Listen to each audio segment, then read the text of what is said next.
Smash on Trent last night. Did you? Yeah. Why have I got pre-effects volume on this? Absolutely horrible. Bypass that. Where, Is there any need for people to eat that much sugar in a meal? No. I Which was one? sick after. Where did you go? Boslem or? You know, Smash on Trent in Beersley. Yeah, that's the second one. There's another one somewhere else. Smash on Trent. Longton. I don't know. It's been recommended to me. Yeah, it is. It is in a 1, nutshell, yes. matey. Sugar with sugar and sugar. And my body ate it, went to sleep, and then in the middle of the night went, oh, by the way, mate, this isn't staying in us. Oh, that's why.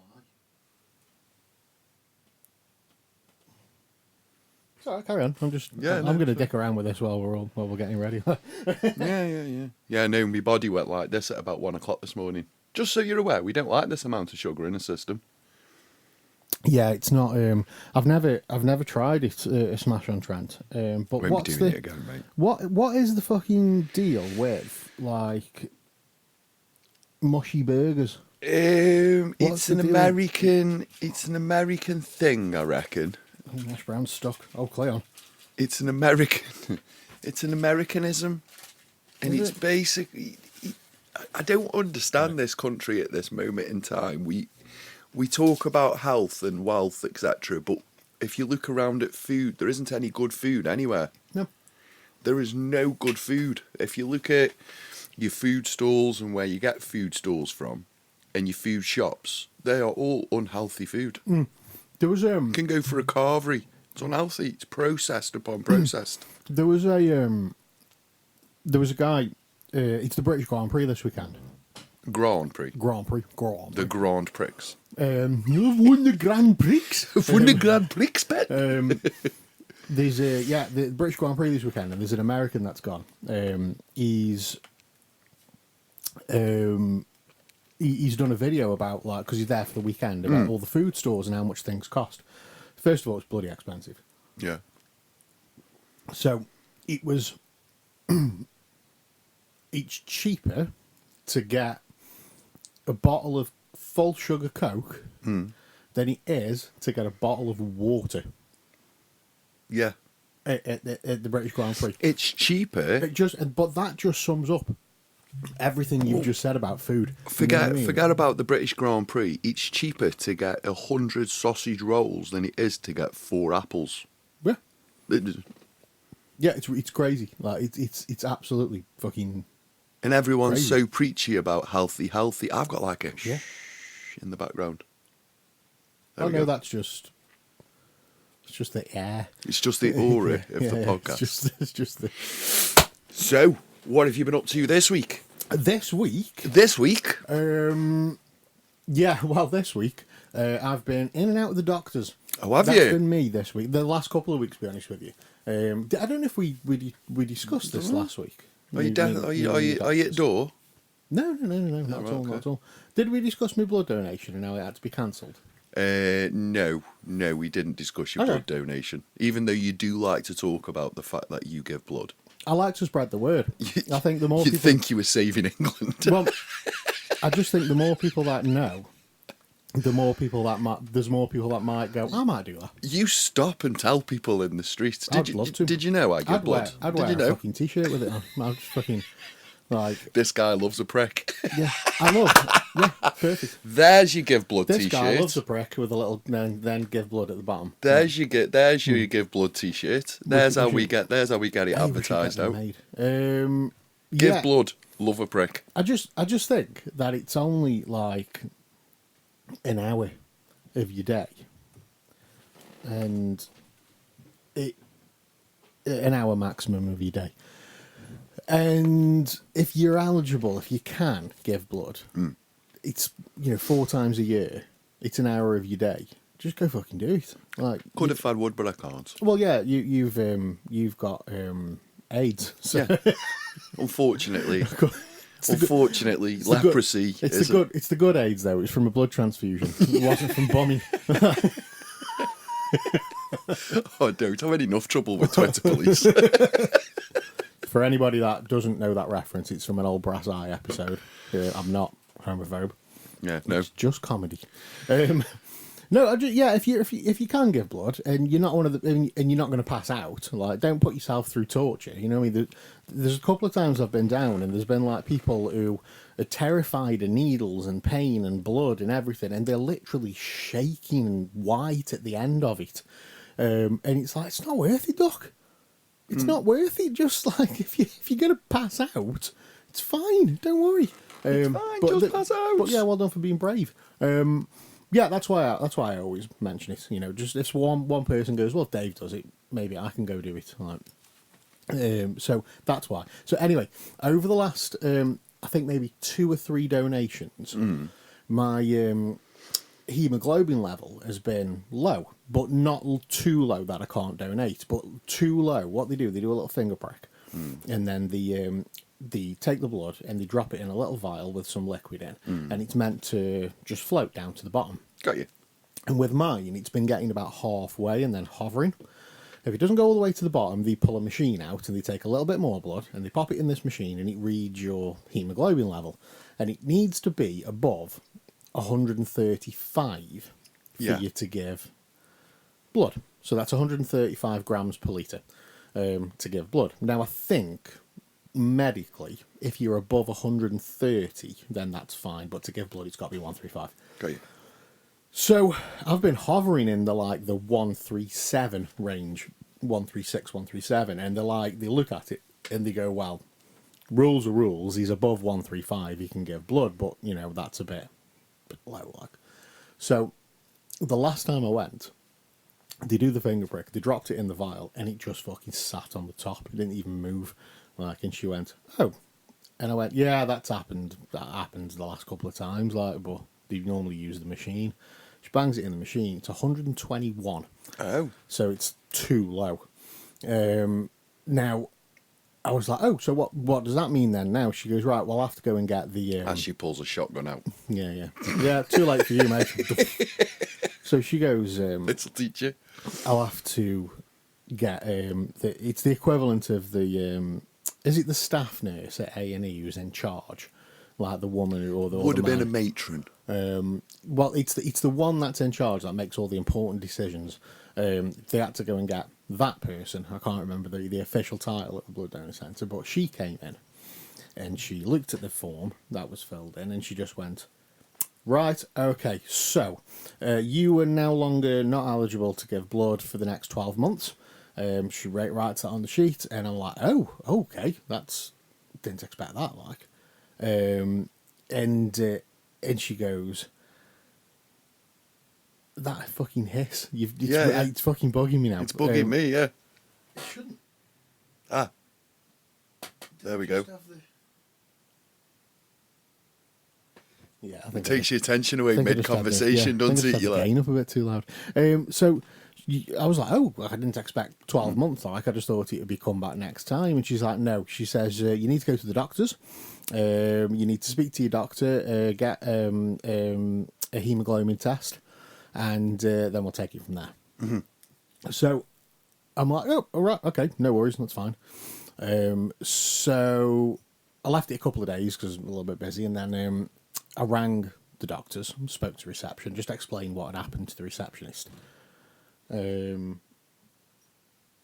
what happened to the receptionist, and she's like, right, okay, so what we'll do then, she said, can you get down to us on Wednesday?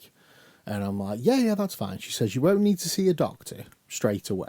She's like, but we can get you in with the nurse, and then the nurse can organise for any, like, tests. She says, but, you know, saves you waiting to, like, try and get a doctor's appointment. She says, we can just do this. The nurse can order the tests. That's absolutely fine, and we'll go from there. I'm like, yeah, no worries. That's brilliant. So I've come home. I'm chatting to my lady about it, who works in herbalists, like, you know what I mean? So she knows about, you know, low hemoglobin and all that kind of stuff. So the first thing that you think of is an iron deficiency. That's what it is. Like, you know, It's an iron deficiency. But, 17 pints of Guinness later, realise Guinness doesn't have iron in. so yeah, an iron deficiency. So Sorted. now I'd already spoke. One of my mates, Matt, he runs Armstrong's in Hanley, the herbalist. Like, Yeah. so I've already spoke to him, and he's like, "Luke," he says, "you probably already know this because your missus like." He goes, "I could recommend a whole bunch of things." He says, "But because of the medication that you're on, and we don't actually know what's wrong." I could just make things worse. So you need to go to the doctors. Once you've been to the doctors and you've got your diagnosis, then we can get you some stuff. So my head instantly went to the meat. Is it because I've been vegetarian? Like, but I do eat high iron foods. Like the vegetarian equivalent to high iron. It's not like I've not been eating high iron foods. You know what I mean? All your dark green veggies and all that kind of stuff and blah blah blah. So I'm like, well, maybe that might have something to do Because with a it. piece of grass doesn't have the same stuff in as a Big piece of slab of meat. steak. Yeah. So I'm like, well, that could be a thing. That is. So before we press record on this, guys, so me and Cleon were talking about how I've started eating meat again, but it's absolutely nothing to do with You do look better, the though. low hemoglobin. Genuinely, though, you look better. I just wanted a cheeseburger. It was just like, I really fancy a fucking cheeseburger. You look satisfied. And it was like, but this has been the whole concept of me being vegetarian was, I'm just going to eat what I want, you know what I mean? And at the time, I didn't fancy any meat. I just didn't want any. I didn't have any cravings for it. I didn't feel like I was missing out on it. But there was just one day I was sat at work and I'm like, I could fucking smash a cheeseburger today. I don't know what it is. I just want a dirty cheeseburger. And yeah, I mean, other burger places are available, but Burger King on the way home, and I was like, you know what, I'm going to have a cheeseburger. My missus like, you sure? I'm like, yeah, I'm sure. Now, my lady's protein levels are low, and she started eating chicken again. It's the only meat she eats. She's not eating chicken, like. And the first time she had some chicken, it was just like, it was panic attacks. She had this piece of chicken in her hand, and she started crying, and I'm like, because she didn't want to eat it, like, but she's like, but she was like. I'm sorry. I've just got this vision in my head. I'm sorry. This is why I'm laughing, and I don't mean laughing because obviously Dawn's crying, but I've just got a vision of a lady with a massive piece of chicken in her hand going like this, and then eating, going, it's so good. It was the tiniest bit of chicken breast on a Sunday dinner. It was like, but because she is a vegetarian, she didn't really want to eat it. But it's like it's what's best for me, for my health, because of the dietary requirements, like the high protein vegetarian like alternatives, like chickpeas are fucking high in protein, but she can't really have them because it messes. She's got stomach issues, and it messes with the stomach issues. So she has to be really careful what she eats. So the best thing for her to have is chicken. So she was like, I'm going to have to start eating chicken again. And that's that. But she was, she really hated it. Like when she started, she was a bit like, fucking, she got dead upset. And I was like, Duck, it's not worth it. We'll find you something else that you can eat. Like it's not worth it. And then over time, she's been fine, to the point now where she's had fucking boneless banquets from KFC, and she's she's the other side now. She's walking outside with a shotgun. I did her some garlic Kievs, like, you know what I mean, some chicken Kievs, and she was loving it. When it came to me, I've got this fucking XL bacon double cheeseburger in my hand, and yeah, none of that shit. I was just like, oh god, that's nice. But literally, I had one bite. You're around again. I had one bite, and I just went, "That's done it. That's literally cured the craving. That I'm fine now. That's fine." Finished my meal, and it genuinely took me another few days before I kind of like had something else, and I was like, "Okay, I'll try some chicken today. I'll try this today," and over the few days, I've gradually built. I'm going to try some bacon today, so I'm fully eating meat again now. Although on my Sunday dinner, I didn't have chicken because the little southern fried corn things that you can get are fucking lovely I'll give you that. with mashed taters and gravy. Yeah, I give you that. So I had them again. So, yeah, so I'm like, that was one of the thoughts. Could it be like not eating the meat and blah, blah, blah. So I go to the nurse, the doctors, thinking that we're going to be talking about diet. What have you been eating? Blah, blah, blah. You know, let's get some supplements in you, this, that, and the other.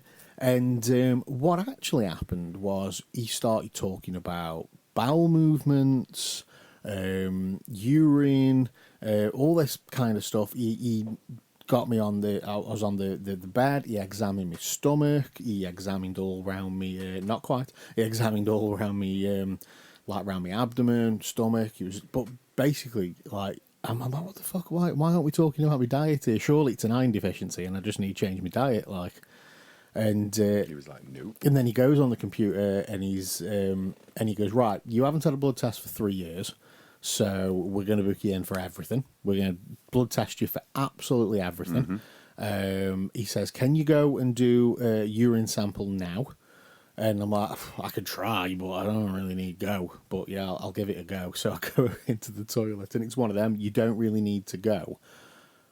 And then, like, the bottle's nearly overflowing, and I'm like, I can't stop it. I can't stop it. I can't stop it. So That reminds me of that Naked Gun, you know, when he goes to Yeah, sperm yeah. bank and he's going like, and you just shouting the nurse, going, pass me another tube. So I do that. That's all fine. That's come back clear. And he's like, we're going to do a stool sample as well. They're called FIT tests now, FIT tests. It's not called stool sample anymore, but Feces. yeah, fecal something. Fecal. Yeah. Yeah. He goes, but with them, they come through the post. He says, so I trigger it here. It gets sent through the post. You'll get all the instructions on what to do and then where to deliver it to. So that came through like a week later. So I had to do Fucks me that. off the NHS. We'll send it you through the post. You do all the work, and then you need to then find it back to us. Well, the thing is, like, it gives you a massive list of every. The good thing is now, it isn't just like, you remember when back in the day you used to have to go down the Path Lab to do your blood tests down in Stoke, and now you can go to like 20 fucking places around here. So it's so much better. And then the list on the bottom of this sheet was like, return it to your surgery. If you can't get to your surgery, take it to any of these, like, there's fucking 20 places. Now, one of them is Cobridge, and that's where my surgery is. So it says return it to your surgery. So I go up to surgery, and I'm waiting for the receptionist. And I said, I've just come to drop this off a sample. And she's looking at me like I'm an idiot. And she's like, I don't understand what is it? So I told her what it was, and she went, no, that needs to go downstairs. And I went, look, it says on the letter, take it back to your surgery. So that's what I've done. That's where we are. I've took it back to my surgery. And she went, no. She goes, take it downstairs. There's a big blue box. Pop it in the blue box. And she says, that's all you need to do. It'll get sent off from there. And I'm like, right, okay. So I go downstairs and I just speak to the receptionist. And I'm like, I just point at it. And she went, it's just over there. And there really is like a mailbox. Big blue box. But it's just completely full of everybody else's samples. There's fucking everything in there. So you just drop it in the box with everybody else's poo. Cheers for that shit start to the show. So basically, I'm sat in the nurse's. Suit yourself. I'm sat with the nurse, and he's like, I'm expecting, let's talk about your diet. And then he turns around and is like, right, so we need to rule out a lot of things. So I've checked for lumps. Your stomach feels all fine. He says, asking about bowel movements and urine and whatnot. And like, are you struggling to pass water? Does it dribble? Do you feel like you've not finished properly? And I'm like, no, I've been fine. He's like, do you get up in the night? And I went, maybe sometimes, but that's because I'm old. I'm like, I can't gamble it anymore. Like, it's 3 a.m. I wake up, I need the toilet. Like, if I was 20, I'd just roll over and go back to sleep. Now I'm like, I best get up. I ain't risking this. And I'm like, but it's only a couple of times a week. Nothing. It's not like every night. I'm getting up 3 or 4 times. And he's like, no, that's fine. But yeah, so it's like, all the stuff that I just didn't think of, like tumours, prostate cancer, internal bleeding. It's like you've low hemoglobin levels, you could be bleeding somewhere. And I'm like, oh, all right. So yeah, that was a thing. Livers, kidneys, all this kind of stuff. Here's me thinking, I just need to eat a fucking steak, like, and then he's going, yeah, well, could be like tumours, and I'm like, oh, okay. So I felt like crap for the rest of the day. It just kind of hits it home a little Just bit. wait for these results to come back. Just so you know, mate, have a good night's sleep. Bye. Yeah. Bye. And then but everything's done through the app now, isn't it? So it's like if you have blood tests, you give it a couple of days, you can go on your app. Not me. You can go on your app. Blood tests. And oh no, it's Tej. Oh, it's TJ. Good old Tej. What's he want? Asking if I watched the Black Sabbath show last night. Nope. I saw the entrance. And let's just put this on silent. Yeah. So you can go on your app now, and it literally every single test, all the results are there. You just see them. You don't have to ring the doctors anymore. And then they've got like a link where you can, where all the little like medical terms that you probably don't understand, there's a page and it fucking explains it all to you. I'm like, this is so fucking easy. So a lot of my blood tests have come back. So We're good.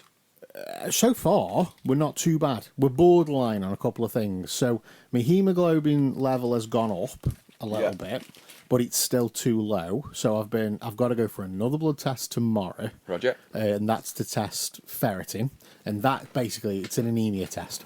What are you laughing about? What's funny about ferritin? Just ferritin levels in your blood. It's just ferritin. Ferritin. I heard ferritin. Yeah. Gotta go for my ferritin results. So that's like your anemia test. So that's to see if I'm anemic. If I'm anemic, then that'd explain the low hemoglobin. But there's another couple of things because they've tested me for everything. So they've done like a blood sugar thing. I can't remember the name of the test, but I'm like borderline pre-diabetic. Yeah, So yeah. it's like, I've got to be circling around that. but I'll be honest with you, I saw it and went, it's no fucking surprise, look at me. I've ruined myself over the last couple of years. Do you know what? I've got to be circling around that because I exercise quite a lot, or I'm high outtake, but I'm actually high intake. Yeah. So what's happened now in this 45th year is I'm not as much high outtake, but my intake has still remained the same. So I've already had a conversation with myself after last night's episode with sugar on boarding. From Monday, I will cut out, because I'm extreme, as you know. I'll go extreme dieting, extreme health, Well, it's worth, like, and I'll do that for a few months. I sent you that video, didn't I? Of like, I bet you're not walking around with little pieces of poo in your pocket. Yeah, on that video. So I'm out with work, which is great. And we're talking podcasts. Oh, this is the thing. Yeah, I went to Manchester on Thursday. Yeah. I was there. It was a flying visit. I was there for about 45 minutes. What would you give And Manchester then- for 45 minutes for? Oh, mate, that's a story we'll get into later on in the show. Let's just say my inner 1970s skinhead nearly came out. So, this is England nearly happened in real life. That's all I'm saying. Right? God tested me that day. So... Yeah, but I didn't know Cleon was also in Manchester, because if I'd have known, I'd have probably just hung around. You would have just got drunk. Yeah, so you're out with work. I send you a video of me going, I bet you're not walking around with little pieces of poo in your pocket. So I'm talking about the podcast. And Dave and all this, because they've listened, they've tuned in. And they're asking me questions. I said, funny you should say this. Here's my co-presenter. Bosh, like. Yeah. I bet you're not walking around with poo in your hands. I went, oh, thanks, Dave. This is the type of stuff we send each other. Yes. But I did see the new, while I was out in Manchester, did see the Oasis pop up. Oh, the big, the working man's band. Working Man's Band The with the Working Man's Band, massive, with the massive Oasis, corporate with the Oasis massive shop, yeah. Adidas Oasis shop. Yeah. Yeah.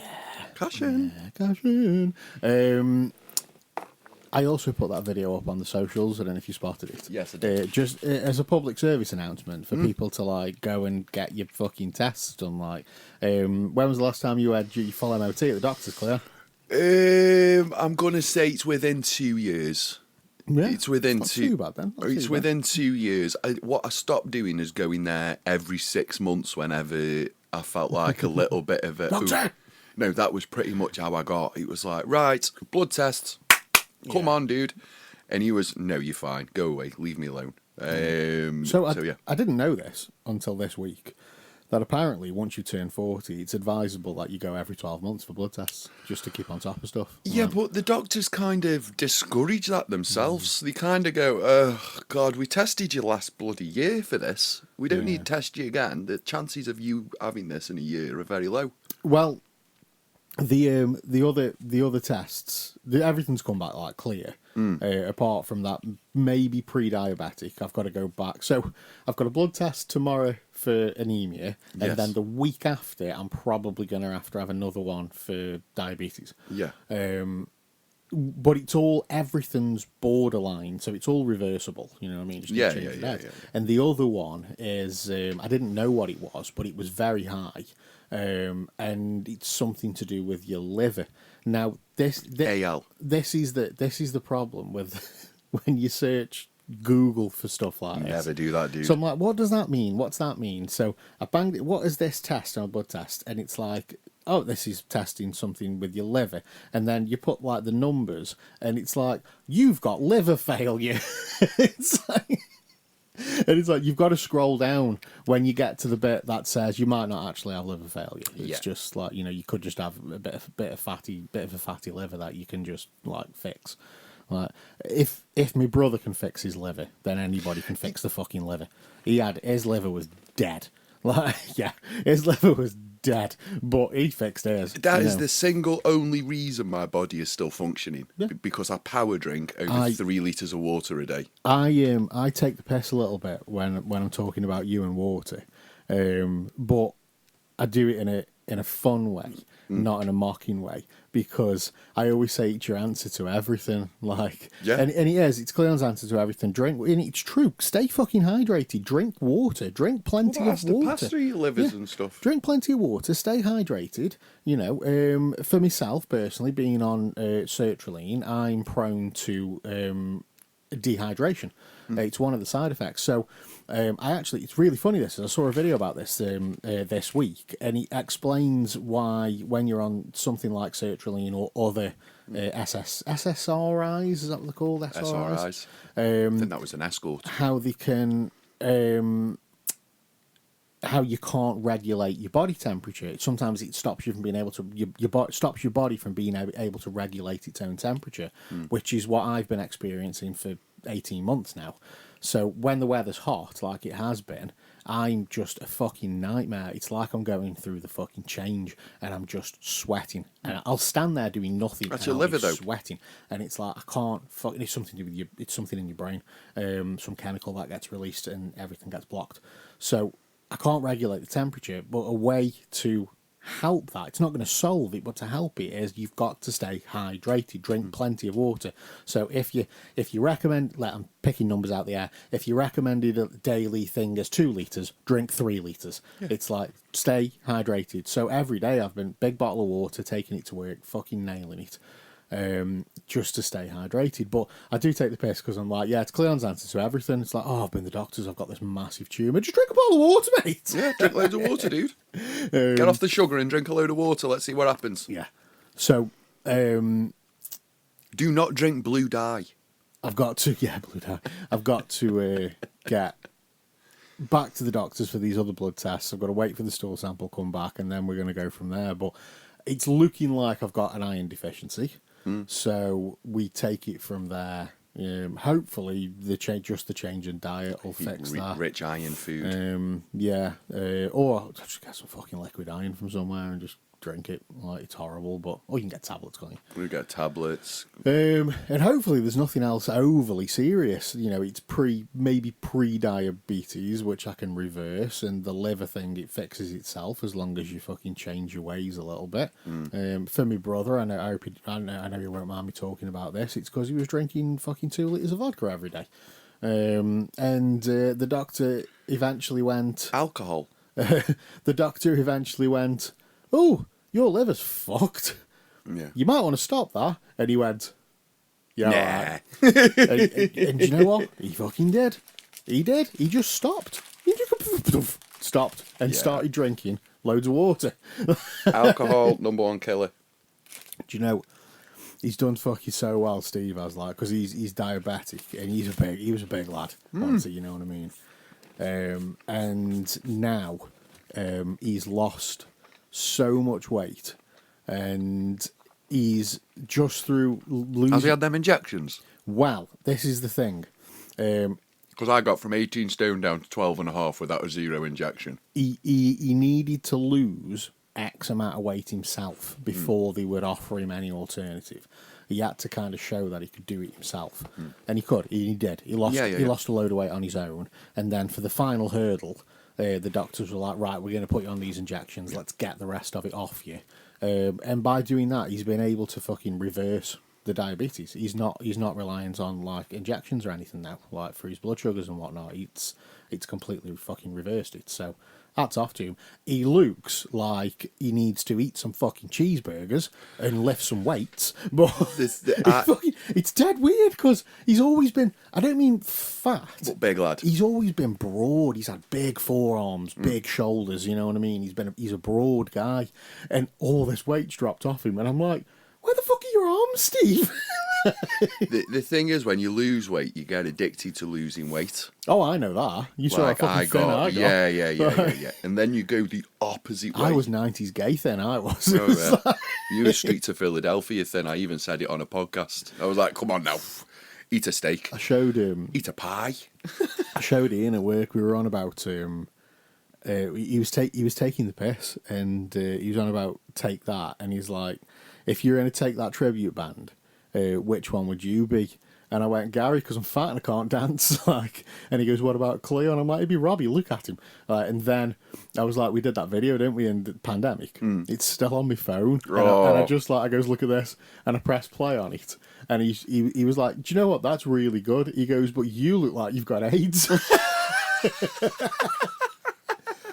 I'm like, there were dark times here. There were dark times. It was COVID time. COVID times, like I was peak mental. It was COVID. We were all scared. This was pre-antidepressants. This was.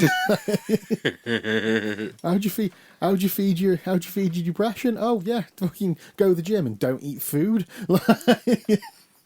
Manifests itself in different things, but anyway. Yeah. I went to the Mahoovies last night. Mahoovies. Or not yet last night. Yesterday morning. With my son to watch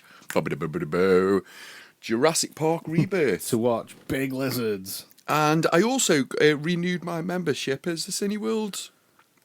Oh, you do the Cineworld thingy thing, don't you? Yeah, because we've got some good movies coming out down the line. So before I get into the good movies coming out down the line, let's get into Jurassic Park Rebirth. I've seen that movie before somewhere. So was it in 1995? Was it called Jurassic Park? God, mate, who wants watch these movies now? I mean, I understand that I'm there and my son enjoyed the movie, but that is exactly the same movie as the last movie and exactly the same movie as the movie before. You should have just stopped this at Chris Pratt. You should have just stopped the silliness at Chris Pratt. I went to cinema to watch the first Jurassic World. Oh, no. I thought you were going to say the first Jurassic Park then. No. I was a little bit too young then. I was going to say, me too. Yeah, I watched the first Jurassic World at the cinema, and to me, it was all reliant on the nostalgia, and it wasn't a bad film. It wasn't a bad film at all, but it was just reliant on that nostalgia for Jurassic Park, and that's where, like, this could have been better. And that's how I felt about all of them. It could, literally all of them since Jurassic Park, it could have been better. This could have been better. Yeah. So, funnily enough, the scientists. So it starts off with remote islands.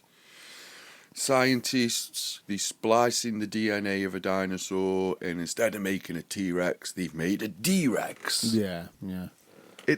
We've had this movie before. Yeah. Is it like a follow-on from the Jurassic World? No, it's completely a rebirth. It's a complete new It's set in that universe. So it's not. I've not really seen much about it. I just presumed it was X amount of years later, and the dinosaurs are now wild. You kind of the dinosaur population's dying off because of the oxygen in the air, the food which they're eating. So the dinosaurs are mainly living on the oh God, what's that belt called that goes around Earth? Equator. The equator. So they're living on the low equator line. Anyway, so there's a guy who works for a pharmaceutical company. He wants to get samples from the 3 biggest dinosaurs, or the Galactors, that used to roam the Earth. Yeah. Oy, they need to get in the boat and they need to go to the place where they built the D-Rex. Because that's exactly the same place as where they need to get this stuff from. Yeah. So they can revolutionise heart science. So they've got a guy, they've got a bird who's the hunter, Scarlet. She's the mercenary. Mm-hmm. She hires a friend who's got the boat. She's got a friend who does the hunting. And they go after this stuff in order to cure heart disease. So it's a blood sample from each dinosaur. Okay. Yeah. And that's the movie. It's basically people getting eaten, trying to get blood from various dinosaurs. So just sticking to the giving blood subject. Oh. Because each dinosaur has to give blood. Stars out of 5? 3. 5? 3. It was a watchable. Is it watchable? 3 out of 5. I'll watch it. Is it watchable? Yes. Are the graphics good? Is that still a thing? Is the CG good? Yes. Is the screenplay good? Yes. Is Scarlett Johansson in it? Yes. It's watchable. It's watchable, Yeah. but that isn't a requirement for me for a movie. I won't watch it again after I've seen it. We're having a chat at work because me, Liam, and then Mitch from Valacore Books. You know, we all like movies, and sometimes we'll just gather and we'll be nattering about films. And we all watched a few weeks back. We watched Heretic with Hugh Grant, and I really liked it. Now, but it was fascinating to see how other people rate movies. Yeah, because me and Liam are like the exact opposite. Like every film for me starts with 5 stars. It starts with 5 stars, and you've got to give me a reason for it to lose a star. Everything's going to start with 5, whereas Liam's the opposite. Everything starts at 0. Now impress me. You know what I mean? got low standards. Yeah, everything starts at 0, and it's like, now you've got to impress me. Mm-hmm. Whereas I'm like, if I can't find a reason to give it less than 5 stars, I'm just giving it 5 stars. Yeah. Whereas Liam's like, well, no, because 5 stars is like the best thing ever. It's like the best film you've ever seen. So, like, why would lots of films get 5 stars? And I understand that that's absolutely fine, but it's just the way I score things. So I give that like 5 out of 5. And this week I watched Speak No Evil with James McAvoy. Yeah. And it bored the living shit out of me. I've seen that. I thought the acting was wooden.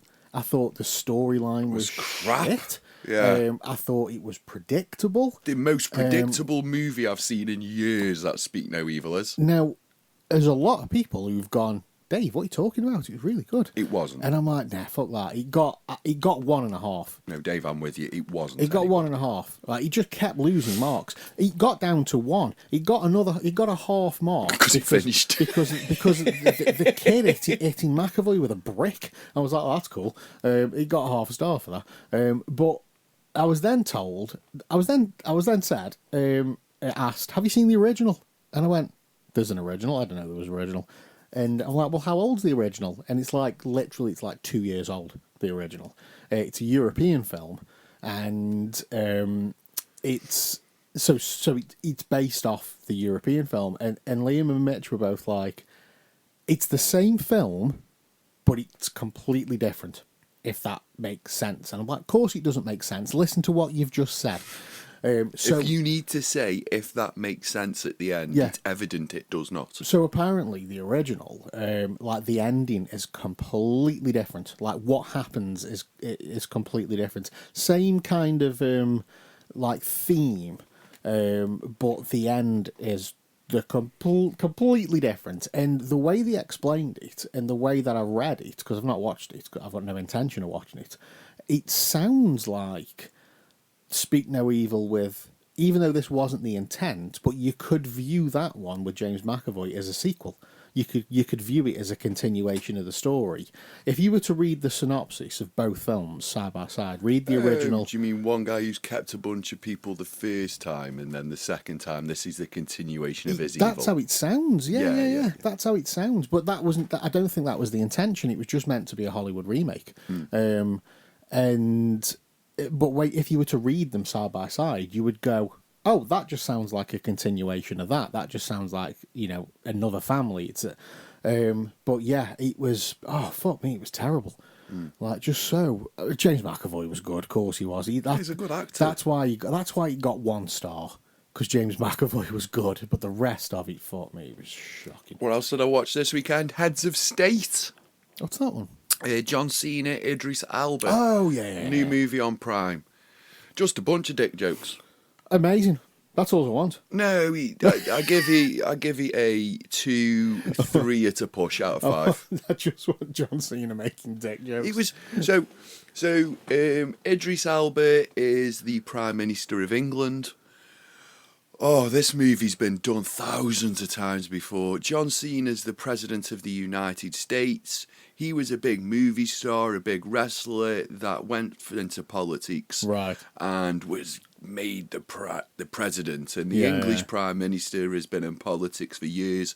Doesn't really like the guy.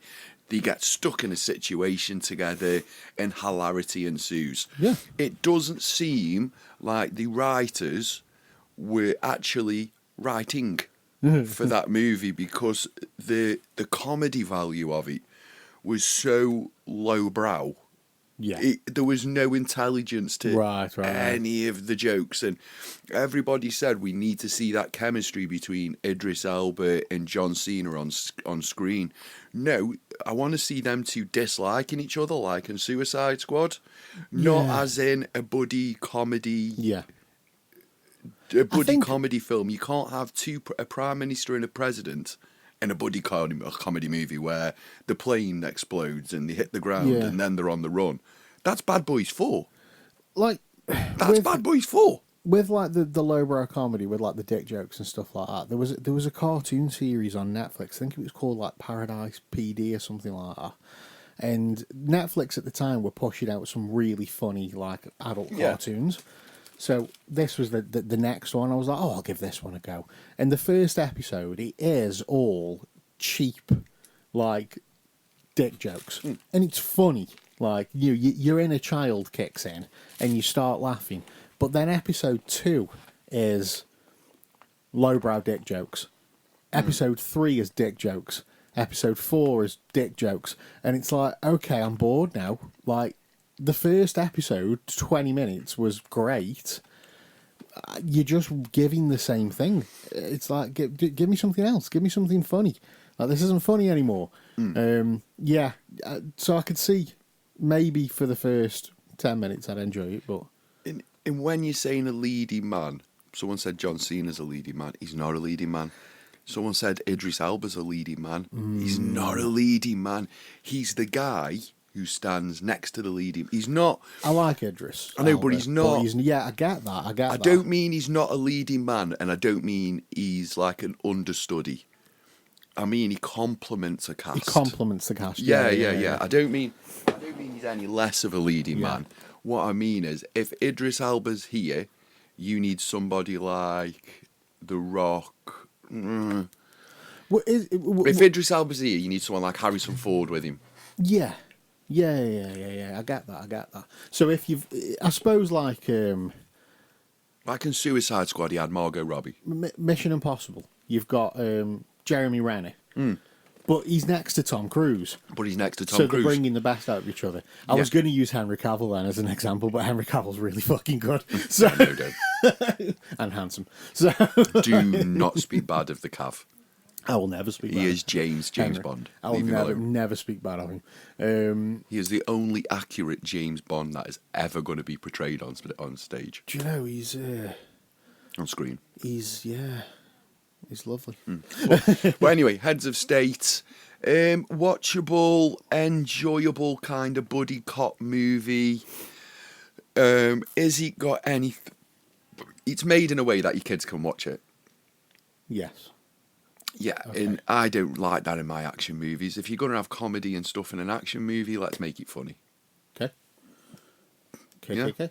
Yeah. So. So some more movies that are coming out Oh, come on then. that Let's I want to Let's see. F1 the movie. That's out already. Need to see, need to see Brad Pitt in the car because I have a man crush on Brad Pitt. He's a lovely human. He is He's a very very nice to sexy look at. beast. Also on my list for this week is 28 Years Later. I know a couple of people who've seen it and they've said it's very very good. Yeah, don't So- need to see, want to see it. Yeah. I don't want to see Lilo and Stitch because I disagree, and How to Train Your Dragon because you are simply easy cash grabs. So the good Why do we need a live action movie of a cartoon that's been released before? the good lady wife and the little one have been to see both. Yep. And Adam went to see How to Train Your Dragon as well with them. And they all three of them have highly recommended both films and they've given the thumbs up. So yeah, I've Lilo and Stitch has been getting Just mixed not for me. mixed reviews. How to Train Your Dragon, from what I've heard, is fucking brilliant. I don't want to watch Miss... Gerard Butler in that. Does he? Yeah, does yeah, he yeah, replays? yeah. Because he did the voice of I his think it's dad. the same people in it that played the... How to Train Your Dragon is fucking It's a brilliant. great though, isn't movie. it? It's a great Yeah. movie. Anyway, I don't want to see Mission Impossible: The Final Reckoning. I do do. not want to see a 60-year-old hanging on a plane. That's come off the cinema now, hasn't it? No, it's still on. Is it still on? I'm looking at it now. Oh wow! Yeah. The movie that I really need to see is Superman. I Looks good. really Looks good. need to see Superman. Looks It is. really good. I am like this. Go for next week. I am Yeah. so excited for that movie. A movie that I have watched more trailers for because this was kind of my thing for superheroes. The movie I've seen more trailers for and I've been so disappointed at the trailers is Fantastic Four. I'm so disappointed in that. In the whole setup, the layup of 1960. Just a little bit worried for that movie because I do not think that movie, I think it's going to bomb. Right. I do. And Yeah, something it's that not- I it's- noticed it's about... not doing anything for me either. The trailers, but I'll watch it. Of course, I'll watch it. And something that I noticed yesterday that was going on in the cinema is even at the end of Jurassic Park Rebirth, there was people in there waiting for a cutscene. Couple of movies. He gets. You know, what did I watch this week? Oh, I've watched something where like the credits were rolling and I skipped through them. I'm like, let's just in case. What's everyone doing? Movies coming out that I want to watch. The Naked Gun's been rebirthed. Yes. That with Liam Liam in Neeson, it. That looks yeah. great. Nobody 2. That looks funny. All coming down the line. I am not interested in event cinema. Event cinema. Oh, Yeah. I like a bit of event cinema. Nah. I do love a bit of event I'm not paying tickets to go watch Oasis cinema. No, well, it depends what you go watch. You know what I mean? It's like because they do like National Theatre stuff Just picking that one out. and like ballet, Royal Ballet, and opera, and they do. I did go and watch the Take That on the Beautiful World tour. If we don't stamp it out now, there will be a problem with theatres, a la when Tesco started serving beer. Stamp it out now. Oh, I get it. I'm going to go to the Everyman Cinema in Manchester to watch something very soon. I'm not too sure what yet. Have you seen Everyman Cinema Yeah. with the sofas? Yeah. Yeah. So Like Star City. I need to pick a film that I really, really, really want to watch. And go and pay over the odds for it so I can sit on a comfy sofa and watch it on a big screen and order drinks and food to my seat. Can we just have... That's going to be my thing. But yeah, I definitely want to go watch F1 on the big screen. I wanted to watch Mission Impossible. When I checked the listings for Stoke, because things disappear off the cinema in Stoke very quick. And They do. and of all the places that have them on till the dying deaths, it's the Odeon. Near the cinema that nobody wants to go to No anymore. one wants to go to. They've got all the things on. Yeah, that they just keep them on there, which is probably why. So people end up going there. I went to watch I watched the Led Zeppelin documentary there earlier in the year because it was the only place that had it on. It like late on into the showings, and it was in one of the really small screens at the back, and it hasn't fucking changed. It's still the most uncomfortable fucking cinema ever. And it also for somebody our age. If you remember when the Odeon opened, Yeah. it was fucking brilliant. It was Gorgeous as well. busy. You were queuing for your tickets. Were you going to get in for this showing? Were you going to have to wait for the next showing? Oh, I tell you what, then we'll book for the next showing, and then we'll go play a couple of games of pool and hot shots, and then we'll come back down. You know what I mean? It was fun. And you walk in there now, and it's like, knock it down. Knock it fucking down. Yeah. Like, Build an ice rink. at least when Cineworld opened, when Cineworld opened, at least the view went, oh shit, we need to counter this. Let's make every seat and every auditorium a deluxe seat. A deluxe seat, so yeah, you can yeah. put your feet up, Yeah. Let's keep the prices relatively cheap. Let's do make that. every seat a deluxe seat. Yeah. Let's give it a lick of paint. Let's make it just a little bit better. And it's only like this year where they've upped the prices. They kept it like that for ages, and they've just tiered the prices. So if you sit at the front, it's a bit cheaper. If you sit at the back, it's a bit more expensive, but only by a couple of quid. So they did something to counteract that.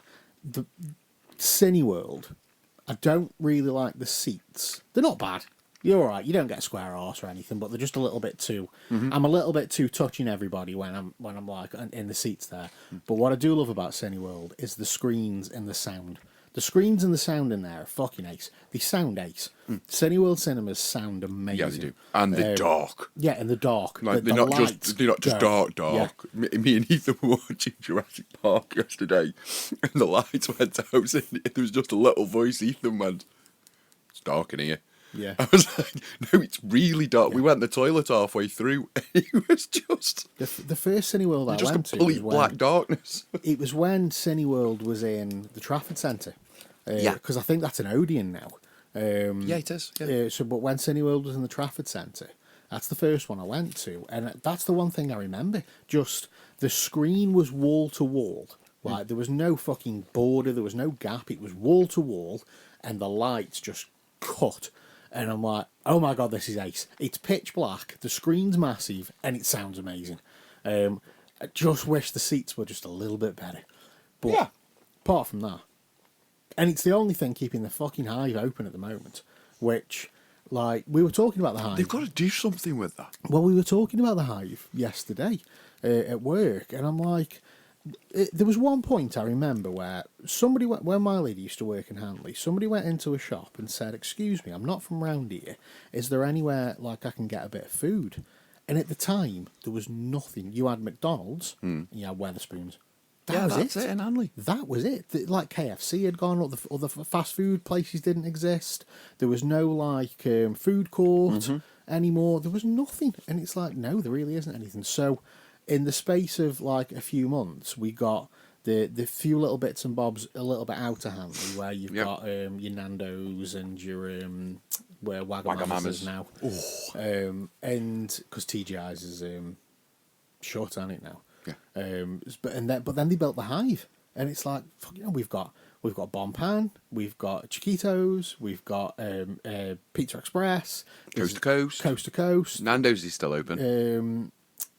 Oh yeah, there was Nando's up there, wasn't there as well? Yeah, that's still open. You had all them. There was a burger place, another burger place up there. Fuck me, we've got all these restaurants and a cinema. This is ace. And it was ace for about a month, and then everybody stopped going. Like, people complain that Hanley had nothing. Hanley's got nothing. Hanley's got nothing. We've got nothing. So we get given something. Who was complaining? Nobody complain that there's nothing there. Like, don't go up Hanley, there's nothing there. We get given something. We get given this beautiful fucking like food court and a cinema, and it's like, Hanley's just dead on its arse, It's man. just Sorry like- for chucking that. It's completely dead on its arse. It's not amazing at all. It's not amazing. But there are little gems up there, and there is good places to go in Hanley. It's not what it used to be, and they're not all in like the same. If all the good places were in the same area, it'd be so much better. No, Like, I disagree. I think Hanley's always been this shit. I genuinely disagree. It's just all that's happened is things have become easier to get. yeah, So the people who complain about Hanley are the same people who order from Amazon. yeah, oh yeah, 100%. Yeah. They'll be complaining that you've got no local shops and all the shops are shutting and there's no retail. As they're ordering, as you're yeah. ordering from Amazon to get delivered the next day. Dude, we had this conversation with Mitch. People in his shop, and they're like, "Oh, have you got such and such book?" And he's like, "No, I haven't got it in stock, but I can order it in for you, no problem." No, you're all right, get it from Amazon. And they go, "Oh right, well, how much will it be?" And he'll go, "Oh, he'll pull it up and he'll say, oh, it'll be like $14.99. What for a book?" Yeah, it'll be $14.99. Oh, I'll get it off Amazon cheaper. Exactly. Or I'll go Tesco. Exactly. And he's like, yeah, that's why little bookshops like this are no longer exist. It's the same, or it's the same throughout the country. Yeah, Everyone same. is talking nonsense. The records and the CDs, like you know what I mean. Oh, I can get that from such and such cheaper. CDs can bugger off now. Well, CDs are coming back. No, they're not. No, there's no one is buying CDs outside of a collective group of people that have decided to buy CDs. Right. Okay. So I'm going to 100% disagree with you there. Go on then, tell is- me why CDs are coming back with a good reason to why. Kids are buying them again. Yeah, the retro. No, not the retro. Right. Which new artists are bringing out a CD? Lord, their latest album is all over the internet because it's on a see-through CD. Fucking see-through. How does that work? The information goes onto the silver bit. She's put it on a see-through CD. How are we so worried about What the fuck? global waste and we're bringing back CDs? And that's the reason why it's on a see-through CD. Apparently, it's more thingy. Yeah, it's more thingy. good for the environment. It's like, more better good for the environment because when we dump it in the ocean, the fish won't be able to see it. No, seriously, like the what I've noticed over the last few years. So we get into the early 2000s, and there's a small niche group of people that are like, do you know what? These old records that me granddad used to listen to are pretty cool. These old records. Yeah, the granddad's got the record player out the loft, and these records with these cool albums that he had.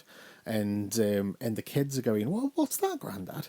Oh, it's what we used to listen to music on. And the kids are going, what do you mean? Like, I listen to music on my phone. And he's like, oh, come and have a look at this. So we used to buy these and we get this. How does that work, Grandad? Magic. Nobody fucking knows how the music gets from this piece of plastic into this fucking diamond needle, through this metal fucking arm, and out of these speakers. Nobody knows how it works. It's magic. And the kids go, oh, my God, these are really cool. And they go and tell their mates, and they tell their mates, and they tell their mates. And next thing you know, there's a massive vinyl boom, a huge explosion. The kids are buying records again. HMV starts stocking records. The record labels are going, where are all the record pressing plants? Oh, they all shut down when you guys abandoned records. So all the plants shut down. And so then they have to start finding the plants that are still open. And then some people come along and go, hey, let's build some new plants. Where are the old record pressing machines? Oh, they're all in fucking McGuinness's scrapyard. Like, everything got scrapped. So it builds up to the point where you get into the late 2010s and everybody's buying records. Everything's ridiculously expensive. Records that you'd have paid 20 quid for at a record fair and now 500 quid. Yeah. Like, it's the supply and demand is in full force. People are loving them. And then this happened. A kid walks into a record store and he's got 20 quid. And he's looking at the records. But all the records are $39.99. Because the record companies and the distributors have started hiking the price. Because they now know that records are outselling things again. So we're putting the prices up. The distributors put the prices up. The little independent record stores who haven't got any clout with the distributors are now having to buy these records in and sell them at an extortionate amount to try and keep the fucking lights on. Like, they haven't got the clout of Rough Trade or of HMV, so they can't just turn around to the distributor and go, "We're not doing this. Like, we're not paying this," because the distributors will go, "Don't fucking pay it then. Shut your doors." So all the prices of the records are really expensive. So the kid goes to the second-hand section. Once again, supply and demand, they've gone really expensive. And he's got this £20 note in his hand, which would have got him a couple of decent records a few years ago. So then he looks at the other end of the shop and he goes, "What are them?" "Oh, these are called CDs. This is what took over from records, like the digital, and they were smaller, and the sound quality was better because you didn't have any pops or clicks or scratches or anything like that." "Well, what did you play them on, Grandad?" "Oh, I didn't, but your dad did." "Oh, what did you play them on?" "Oh, we played them on a CD player, or you played them in your car, or we had these little personal CD players." "Well, I'm going to go have a look at these. Oh, I can get 4 really good fucking albums for this 20 quid. Or I could get half of an album on record." And slowly but surely, that's become a thing where kids who now want to own physical media, they're like, "We want to own the music. We want to own this." And now going into shops and looking for CDs because they can just buy more albums. And it doesn't take up all the storage space that records take up. And there's no pops, there's no clicks, there's no jumps because it's a fucking CD. So everything that we loved about CDs in the 90s, is coming back around. And all the kids that were loving records who are now going, they're now seeing the flaw. The flaws, I fucking love records, but they're flawed. It's a flawed format. Like, they sound great when they're new and they're looked after, but it's a flawed format. Yeah. And they're now realising why everybody loves CDs and stopped buying records. And because when we haven't hit like a CD boom yet, everything's still dirt cheap. Until 2 weeks. And it's going to be, this is just my prediction, and I might be wrong, but within the next few years, the CD revival will happen. The vinyl boom will stop, it'll just plateau, it'll stagnate, and the prices will start dropping again because nobody wants to buy them. And the CD boom will happen. It will happen again. The cassette boom's not a thing, I don't care what people say, it's just a fucking retro phase. That will not be a thing. Cassettes will not make a comeback, they're not good enough. It's just a retro thing, it's a little cool thing you can have in your hand and it's nice, but musically, sonically, it just doesn't match, and people will be buying CDs again. It'll be the thing. So I don't know whether to agree or disagree, but all I know is the moment kids start buying CDs and the mums run out of space, it'll be just get it on your phone, and it'll be pale backwards. Anyway, there was a regular in our shop, like she's late teens at best. Right, and she was in with all of them. She always buys metal CDs. She'll buy 1 or 2. You spend a tenner, and she was in with all of her mates once. She normally comes in on her own, and one of her mates was proper ribbing her for buying CDs. Like, what the fuck are you buying these for? Like, you can just listen to all these on your phone. You just they're on Spotify, or you can just buy the download and have them all in one place. Yeah, it's not the same as a vinyl. And she's like, "Yeah, but I don't want to do that. I want to own the album. I want it on CD." Oh, if kids realise that they don't actually own their Apple Music now. Yeah. And she's like when Apple decides to go, "Do you know what?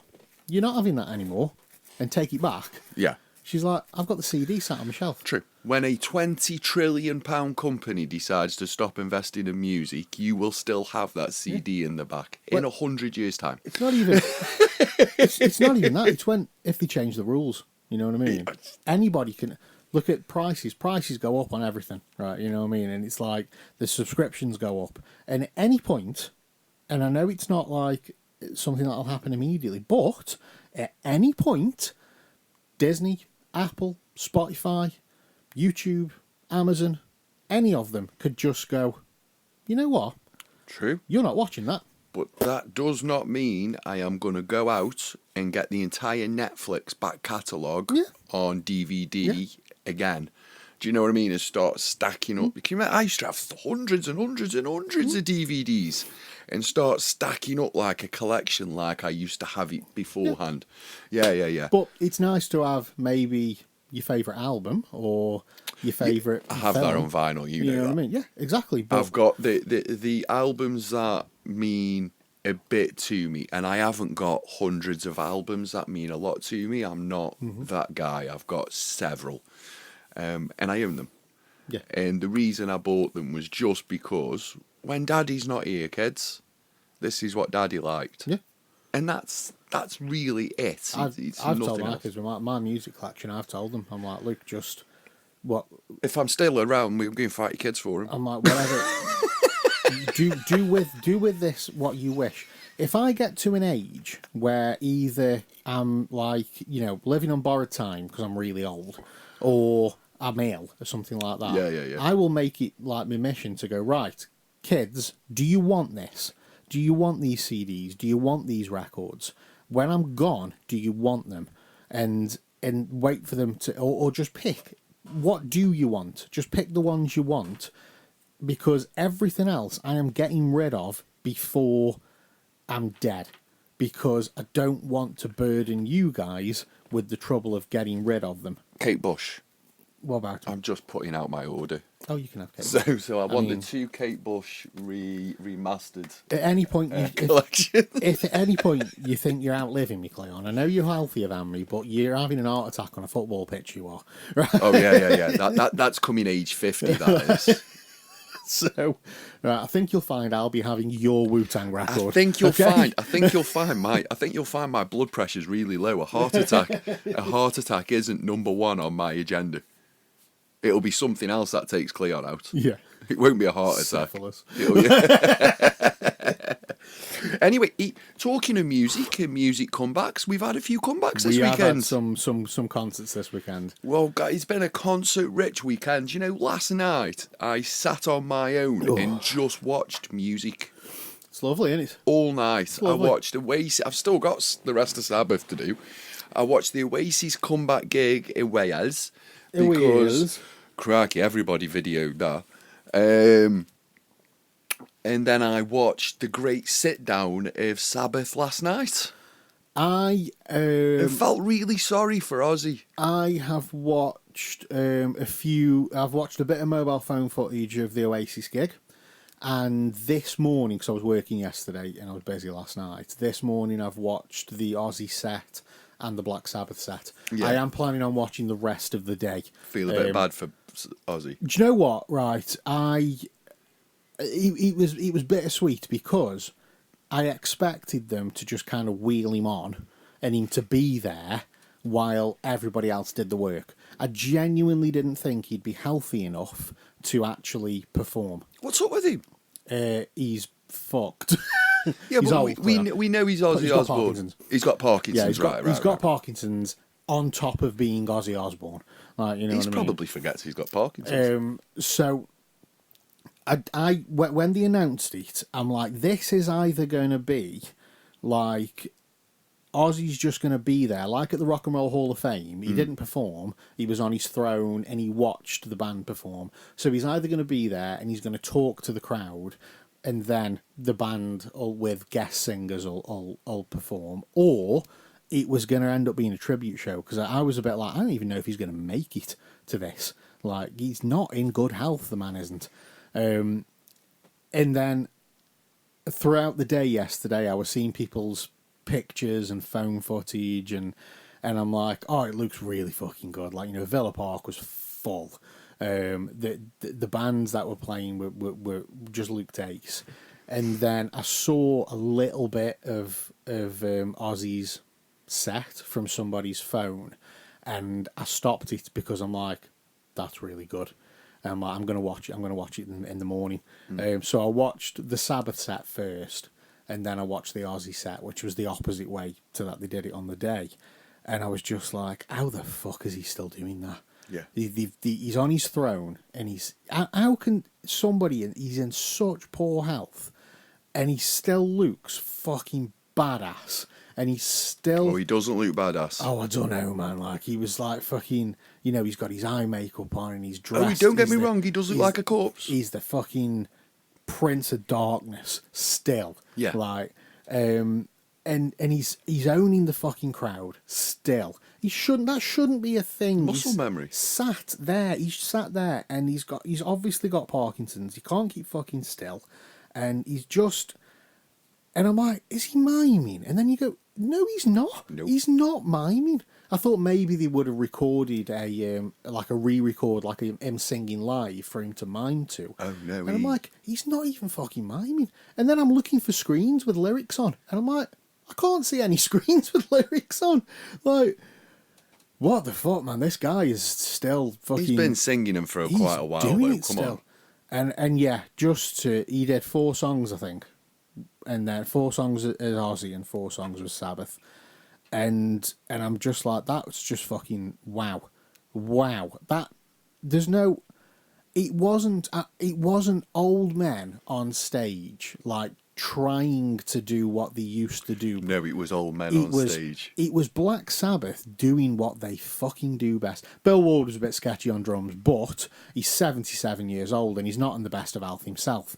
Like, He's 77. and he still did it. He still fucking got up, and played. Yeah. Like, Geezer Butler may as well be fucking 30. Tommy's like, fine. He's and Tony Iommi was just like fine. sound, but it was 4 guys being Black Sabbath. It was just, there was no. I can't fault it. I can't fault the set. Take everything into consideration. Take all the context of it. Ozzy's not well. He's sat on that fucking throne, and it was just brilliant. I would have put him on a bigger I'm throne. like, what a fucking send off. I would have put the throne bigger. What a send off. That would have been the only difference. Yeah.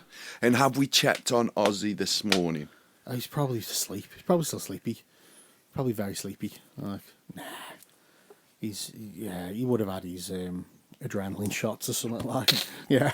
We'll wake him up in the morning. Sha- Ozzy! Sharon's had him defibbed, auntie, so she can wheel him out somewhere else. Like, fucking milking that last bit of cash out of him. They announced he's got another autobiography coming out. I've read his autobiography. It's brilliant. So he's got another autobiography coming out in October. So I said, oh, Ozzy's got another autobiography It's a bit of a difficult coming out. read. Like, he's got another autobiography coming out. So Liam, as a joke, because it's an autobiography, said, oh, who wrote it? And I just went, Sharon Osbourne. We also had the Gallagher brothers. The Gallagher brothers, yeah. And I was so happy watching that footage because I was just like, oh, it's fucking ace. Look at them. Listen to it. I was like, They do look old, though, don't they? they look old.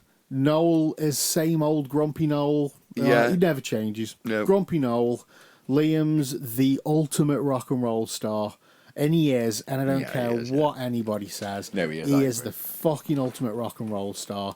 Bonehead's up there doing his thing. Oh God. And they sounded ace, and the crowd were loving it. And fuck yeah. I'm with you. Fuck yeah. I can't complain about the Oasis You know gig. what? I watched it and I went, yeah. My literally, because obviously I could have got tickets, but the surge pricing stopped me.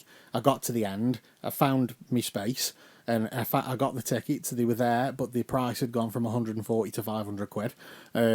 So I wasn't paying that. And after watching that footage, I just went, that'd have been worth it. It'd have been worth every They fucking were penny. 140 quid on Friday. It'd have been worth every fucking penny. Yeah, they were only 140 quid on Friday. Was that resale? Yeah. You can get tickets for Manchester gig and everything else. Well, I bet you can't today, but you could on Friday. In my opinion, that tour will not go past its 6th show. Really? Why? They've got all the big shows at the beginning. If you take a look, Right, okay. yeah, I think that's intentional. Right. I think they they arrive separately, they leave separately.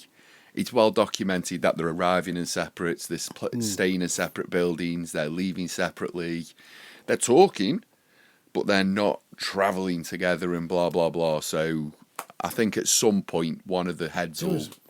There was part of me watching them, like, and I know it's corporate, and I know that it's money. I know that's what it is. I'm not delusional. Oh, it's a pathetic public cash grab. But there's part of me that saw them together, and I genuinely, for a second, I was like, what? Not Noel's divorce, Not nothing like that. See all the ex-wives in the crowd. All your dreams are made. I'm like, not Noel's divorce, nothing like that. I was just like, what's happened?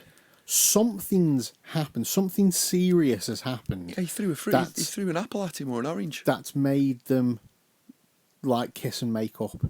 It was just there was something about them together that made me go, is this more serious than I think it is?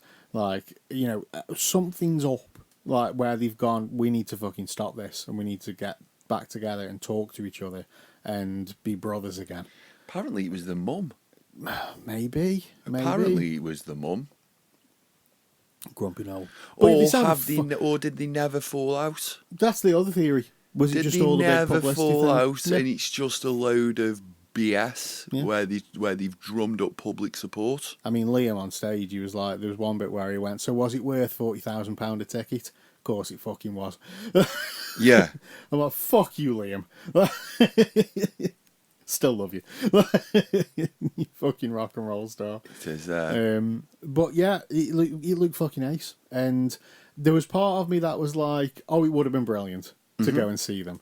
But there was another part of me, as you see the phone footage and you see young kids in the crowd loving life and going, the big fucking smile on my face because I'm dead happy that a new generation has got to see this band. I've seen them live. Seen them with Shazam. I don't need to go and that was what song was it?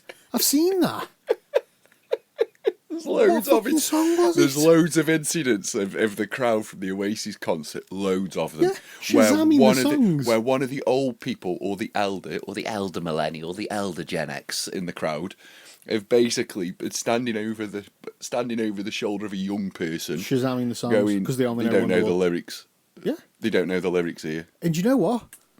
That's fine. I don't really care. That's fine. I don't think you need to be a select group of people to go watch a gig. It's like Stranger Things when Eddie Munson was playing Master of Puppets on top of his caravan, and then all of a sudden, loads of Metallica fans came out the woodwork, and loads of young kids who'd never heard of Metallica heard this song on Stranger Things and just went, "Who the fuck is this band?" And all decided to go and listen to Metallica. And then you get the old guard who are like, "Oh, you're not real Metallica fans. Fuck off. Go fuck yourself." I don't care how people discover music and how they discover bands. If you only know Wonderwall and you love that song and you got tickets to go and see Oasis and you don't know the other songs but you're having a real good fucking night and you're shazamming them so that when you get home you can go, I want to listen to what was that song because it was fucking ace and I've shazammed it and now I know what it's called and now I'm going to listen to it when I get home and then I'm going to go to the fucking record store and I'm going to buy the album that it's on and I'm here for it. I'm here for Fucking it. love But it. there's a recent Love it, Cleo. plague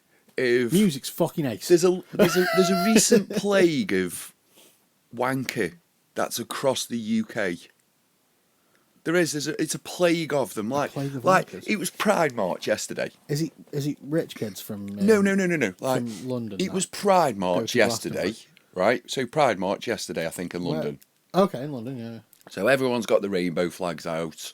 Lovely day for the gays. Yeah, they're all having a great day celebrating. Lovely day. They've earned it. No. And don't take this as, oh my God, he said gays. For the homosexuals or the you can say gays. LGBT or the Gays is fine. LGBTQ456 leaded petrol, whatever they're called You now. can call them gays. Gays is fine. It was You Pride can't Day say yesterday. faggots, Cleon. Whichever. It was Pride Day yesterday, so they had a big celebration. And yesterday there was people outside objecting to in the middle of the Pride event, objecting to the trans community. Then Dave, being outraged at the fact they were arrested. And then It's just, yeah. saying 2-tier police officers arresting me for this, and then saying you should arrest these people for shouting at Glastonbury. Where's the line in all of this Yeah, it's madness? fucking madness, man. It's a special type of prat right, that records something on social media so you can moan about somebody else on social media. There's groups within, I've come off Facebook now. You'll see me liking the odd thing if you tag me in because I've got it on my messenger, you know, that little button at the top. Yeah. So I'm completely off Facebook now because in essence, I'm not a dick, right? And that's what Facebook's for, dicks. So taking pictures of someone who's parked a little bit wonky. There's a Facebook group. Oh, yeah, part like a twat. Yeah. So you've got a Facebook group dedicated to moaning, to taking pictures on your mobile phone and being outraged at a picture. I genuinely think that not all of them, but some of these groups, like Part Like a Twat, some of them probably started as a bit of a laugh. Oh, look at this knobhead, taking up 2 spaces, laughing faces. Like, let's make a group called Part Like a Twat and we can all have a laugh. And then it turned into genuine outrage at people parking like twats. Oh, it's this local. It's a surge of local outrage, or local mardarsery, or attention seeking. Now, this week something terrible happened in sport. Diego Jota. Oh, mate. Unfortunately, a professional football player out in his Ferrari, overtaking something. Tyre blown out, completely thrown his Lamborghini off the road, going at high speed. And that is a terrible thing. But there's no way on God's green earth are Everton fans out on the street crying about... It's too much. Yeah. It's way too much. Like the race to put on your social media, oh my God, this person's died... Social media has become a scraping the bottom of the barrel exercise instead of it's designed to bring people together. Yeah, it's all virtue signalling and fucking brownie points, isn't it? And I don't mean virtue signalling and brownie points. What I mean is putting a post up so you feel better and going, yes, people have paid attention to me for being sorrowful. Yeah, virtue signalling. Yeah. That's what it is. I think it's lower than virtue signalling. Yeah. I mean, I'm all here for it. Like if Alan Shearer, like, touch wood. Oh no! I'm not saying that I wouldn't put something or because of team. That's what I'm saying. If like Alan Shearer passed away, right? I am expecting within seconds you to have a post about Alan Shearer because because of who you are. You're a Newcastle fan. Crying. Yeah, you're a Newcastle fan. Love Shearer, legend to the club, legend to Newcastle. Well, I don't know actually. Shut up. And he, you will post something like that, and that's fine. Michael Madsen passed away this week. Reservoir Dogs, Reservoir Dogs. Oh shit, he did. Yeah. How did he go? Kill Bill. I don't know actually. I don't know. And I'm not like a Michael Madsen fanatic, but the films that I've seen him in, I've really fucking enjoyed his performance. He's been really good. So I posted a picture on my Instagram story of just quite old. of him, a scene out of Reservoir Dogs where he's leaning on the post. It's just before he says, "Are you going to bark all day, little doggy, or are you going to bite?" It's a fucking brilliant scene. And I just posted, I didn't put any words, no text, just posted it on my story. Just to go, that's a shame. That's a shame. And the reason I posted it on my story is because it disappears in 24 hours. You know what I mean? It's gone. Like, heart attack. It's gone within 24 hours. Like, but it's just a little way. And in no way, shape or form am I checking it to see if anybody's liked it. It's not, I don't care whether you've liked it or not. I'm putting it up there because it's just a little way in these modern times when you can do things like this. Whereas back in the day before social media, you'd phone your mate and go, "Oh, Cleon, have you heard about Michael Madsen?" No, what's up? He's passed away. Oh, mate, that shit, that is. Yeah, I mean, it fucking sucks, doesn't it? Like, it's just, it's the modern day equivalent of doing that. But there are so many people that will post that not because they care, because they want the fucking the interactions. They want the engagement. It's all about the fucking engagement. And so they'll post stuff like that, and it's horrible. I didn't find out till like 1 o'clock in the afternoon, and it was when I went on BBC and I went, "Oh my God, Diego Jota's died," and everyone went, "Oh my God, yeah." And It's fucking. He's on what? Was he like by the 26 way, or he something? was 20, something like 26. He had kids, he had a wife, and I am not making fun whatsoever and I'm not making light of another gentleman's death or another father's death. But what I am saying is, calm down a little bit, people.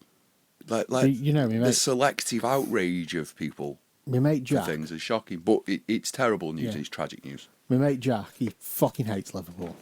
Yeah. With a passion. Nothing in that. No, all good.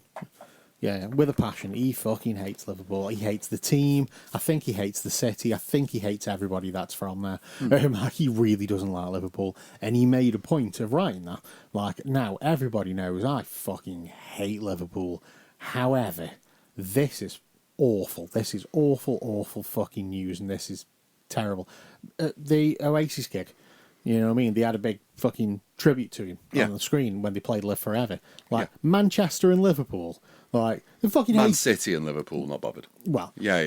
you know, it's... The kind of friends. But still, like, it's just showing... have you read about them honouring his contract? Yeah, that's it. Do you know something? Out of... Oh, yeah, of course they're going to honour his contract. He'll be insured. Well, yeah, that's what I thought. But that's what I was going to ask you about. But yeah, they've made it public. That, of course, they've made it public. Speaking of virtue signalling, of course they've made it public. We guys, we know that our player that we had a legal agreement for the next so many years to pay him. But just so you're aware, guys. Well, technically, he's broke the contract because he's dead. No, but he's still insured. Yeah, Guys, we're going to honour that. I said to Ian at work, I was like, oh, I've just read that Liverpool are honouring the contract and they're paying the family till 2027 when the contract's up. And it's the first thing Ian said. He's like, surely he'll be insured though. And I'm like, well, you would fucking hope so. You know, a guy playing at that level for that much money, surely. He'll be insured. He'll be insured. Yeah. And then he told me the story about Ian Wright buying a Harley Davidson, and he wasn't insured to ride his motorbikes. He's like, I've got another story he's like, about can I buy a Harley? No, why not? Because you can't ride them. He was it's a prime football player as well. Then. There was another incident with Ian Wright, and this is what got him kicked out of Arsenal. True. I listened to loads of football podcasts. So Arsenal at Highbury used to have a beautiful marble hall, and he'd finished rollerblading. Yeah, rollerblading. Football player finished rollerblading. Got to the training ground and thought, I'll take him off. Get in the changing room. I won't take him off now. And skated down the marble hallway. And as he was skating down the marble hallway, Arsene Wenger, the then pretty new manager of Arsenal, was walking the other way. He says, and I rolled past him and he walked past me. He says, we didn't say nothing, but we kind of just looked directly at each other. And he says he was like looking with a really frowny face. He says, and I just kind of rolled past him. And it was then I knew my days were numbered at Arsenal. He pulled me in the office and said, you do not do this, Ian. You know, it is a bad thing. It is a bad thing. Thierry Henry is over there. We hire him. Ian Wright's done a few silly things. Also, that Chicken Tonight advert, if you can remember it. I can't remember him on Chicken Tonight. Can't you remember that? No. I feel like chicken tonight. I remember that footballers doing like the Pizza Hut adverts. So like Rude Hullet did a Pizza Hut advert. Southgate did one just after he missed the penalty in '96. Stuart Pearce did one. Yeah, he was in the same. I think he did. When did he do? No, he was in the same one. I think Gascoigne was in it as well, wasn't he? Yeah, because they were taking the mick out of him because didn't he have a bag over his head, Southgate, so nobody recognised him. Yeah, something like that. Who else did it? Yeah, we've done it. There's been a few footballer adverts over the years, but no, I didn't want to sound like virtue signalling and anything to do with anyone's death or speaking negative about anything. It's just a little bit of stating the obvious and then celebrating the massively obvious. It's fucking horrible. Everything about that situation is terrible, man. Terrible. People fucking using it for brownie points. The actual event itself, It's like they had the funeral the other day, and it was dominated with Ronaldo hasn't gone, Right. and I was just like, Okay. He's I a busy don't- man. I Don't know don't if get anybody what. notices this. I don't know if anybody knew anything, but I don't know what relevance. I know he plays for Portugal. Phil Taylor didn't go to Sid Waddell's funeral because he was contractually obligated to play darts in Australia when it was happening, and everybody fucking ripped him for that. And it was like, yeah, he's a busy man. Like, You can't. he's the 1 million time world champion of the world. Like, You don't- sometimes, yeah. I'm pretty certain that Phil Taylor was absolutely devastated that he couldn't go to one of his best mates' fucking I funerals. saw a picture of Katy Perry. You know how she's been going on about Orlando Bloom. Yes. And she was just walking after a gig with her daughter. And they were commenting, it was all over flipping Twitter. They were going, I can't believe Orlando Bloom's left her. Look how sad she is with the girl. And I fuck just off. commented, I went, it's a mum who's just finished work, spending some much needed time with her daughter. Yeah. It's a bit crazy out there, Dave. It is. Are we? We've been doing for about an hour and a half now, so we'll wrap it up. But are we covering football? We are covering football. Okay, I didn't know if you were going to do this. I am contractually obliged to cover football. Oh God. Okay, let me get the scores up. I know the England score from last night, but I don't know any of the others. Why did England play last night? Not real England, ladies England. Oh, I don't care about that. That's the only football that's happening. No, it's not. It's the FIFA the Club that World doesn't Cup. count. It does. We had Palmeiras 1, Chelsea 2 yesterday. We had PSG beating Bayern Munich. And we had Real Madrid beating Dortmund 3-2. I would have loved to watch them, but could you find those football matches across social media? No. No, they're on DAZN, aren't they? You Oh, that's why I DAZN, couldn't flipping find them then. Friday we had Fluminense. Fluminense, is that how you pronounce it? I'll let you go with it. Versus Al Hilal. Al Hilal. That was 2-1 to whatever that fucking team is. Flumin. I don't know where they're from. Fluminense, Brazil. Fuck knows. Yeah, that was a thing. Do we do the women's Euros? When did that even start? Was it I didn't even know week? Women's Euros was on. So Saturday we had. Wednesday, wasn't it? Yesterday we had France 2, England 1, but giving our good old Lionesses a good rogering. And we had Wales 0, the Netherlands 3. They did ever so well, Wales did. They played really, really well. Did they? I don't know, I was just trying to make it sound like a cat. I don't know. I don't know. I'm just looking at the groups now. So, Norway, Finland, top of Group A. Spain, Italy, top of Group B. Germany, Sweden, top of Group C. Netherlands and France, top of Group D. That's the one we're in. Netherlands, France, England, Wales. That's our group. Is there only 4 groups? There's only 4 groups. So straight into a quarter final, is it then? Straight into a quarter final. Oh no, last 16. Oh no, 2, 4, 6, 8. Yeah, Quarter final. quarter final. Yeah. Yep, straight into a quarter final, my friend. I think women's football's letting a bit of a. I think it's caught up with itself. Do you think? Because I get this feeling. Do you think that people don't care as much as they did for the last 2 tournaments? Yeah. So with the women's Euros being in England last time, I think and with them losing the World Cup. I think the coverage and the damage that what that young lady did with the argument with Ian Wright may have coffee nailed it. Do you see where I'm coming from? It's kind of at itself. Yeah. Went really, really, really, really big. But the main thing about women's football, what was being followed in women's football, was England's football team. It wasn't women's football. Yeah, it was the England team. It was the England team. Now I think that craze is starting to die off. And a couple of the names have retired from international football now. Earps. Well, Is it Earps? Mary Earps, yeah, the keeper. I'm not 100% certain on this, but I think she wasn't guaranteed to be England's number 1 for this tournament. And because of that, she decided to retire from international football. It's very courageous of you. just teddies are over there somewhere if you want to pick them If up. you want to pick up your teddies, your dummy, and everything else that you've thrown out your pram, it might You could have been like... be gracious. You could have gone, and then when it wasn't working out, and they decided to, play you in the next game, that then everything would have been okay, wouldn't it? What I would have done, I would have gone, and if I didn't get game time that I wanted at the end of the tournament, I would have gone, Okay, now I'm retiring. I'm done now. Yeah, I'm not having that nonsense. If we didn't win the tournament. So we've played France, so we've got Netherlands and we've got Wales, but we're already Through? on 0 points. Oh, we're on Nipois. Yeah, because we Nipois. lost to Le France. Oh, well.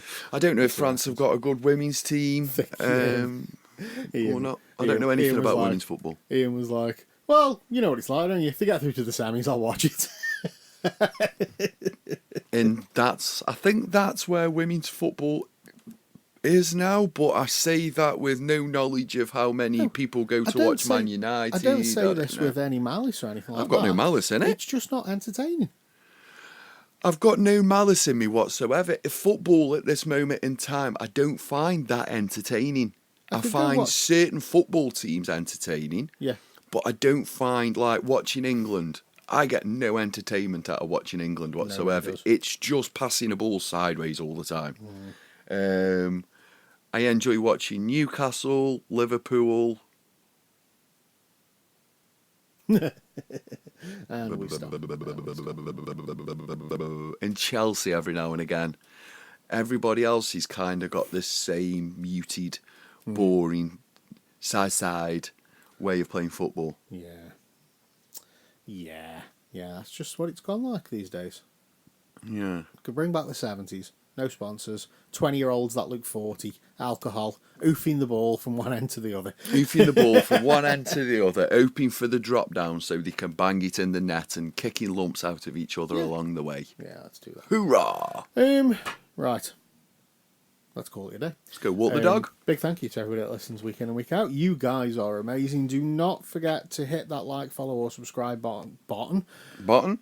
This like, follow, or subscribe button, whatever it is on your favourite podcast platform. It means the world to us when you do. Every time we get notified that we've got another subscriber, I don't know about you, Cleon, I get a little bit of a semi. I get a little bit happy about it. So, yeah, do that for us. That'd be ace. And don't forget to follow us on social media. It is on Instagram, Up the Trent Podcast. But on everything else, Facebook, YouTube, X, Blue Sky, and TikTok, it is just Up the Trent. Just search Up the Trent and you will find us. Give us a follow. You guys are awesome. And we will see you next time.